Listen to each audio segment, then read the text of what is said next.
ರಾಷ್ಟ್ರೀಯ ಹೆದ್ದಾರಿಯ ಪಾಣೆಮಂಗಳೂರು ಕಲ್ಲುರ್ಟಿ ದೈವಸ್ಥಾನದ ಮುಂಭಾಗದಲ್ಲಿ ಸರ್ವಿಸ್ ರಸ್ತೆ ಹೊಂಡ ಗುಂಡಿಗಳಿಂದ ತುಂಬಿ ವಾಹನ ಸಂಚಾರಕ್ಕೆ ತೊಂದರೆಯಾಗ್ತಾ ಇದೆ ಎಂದು ಸ್ಥಳೀಯರು ಆರೋಪ ವ್ಯಕ್ತಪಡಿಸಿದ್ದಾರೆ. ಹೆದ್ದಾರಿ ಕಾಮಗಾರಿಯ ವೇಳೆ ಅಗೆದಿರುವ ರಸ್ತೆಗೆ ಕಾಂಕ್ರೀಟ್ ಹಾಕದೇ ಇರುವ ಕಾರಣದಿಂದ ಮಳೆಗಾಲ ಆರಂಭದಿಂದಲೇ ಬೃಹತ್ ಗಾತ್ರದ ಹೊಂಡಗುಂಡಿಗಳಲ್ಲಿ ಕೆಸರು ನೀರು ತುಂಬಿದೆ.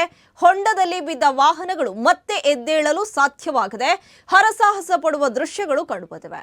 ದ್ವಿಚಕ್ರ ವಾಹನ ಸವಾರರಂತೂ ರಾತ್ರಿ ವೇಳೆ ಗುಂಡಿಗೆ ಬಿದ್ದು ಪ್ರಾಣಕ್ಕೆ ಅಪಾಯವಾಗುವ ಸಂಭವಗಳು ಜಾಸ್ತಿ ಇವೆ ಎಂದು ಸ್ಥಳೀಯರು ಆತಂಕ ವ್ಯಕ್ತಪಡಿಸಿದ್ದಾರೆ.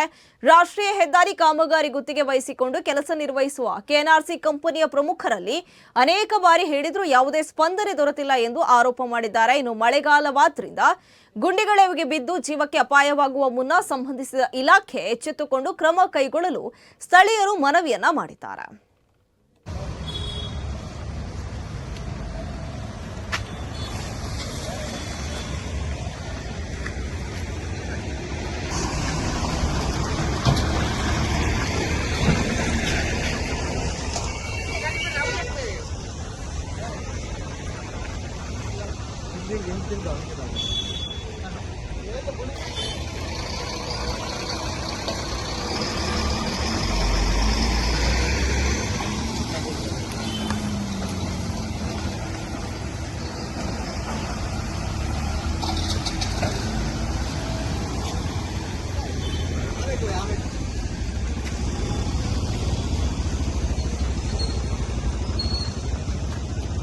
नाडु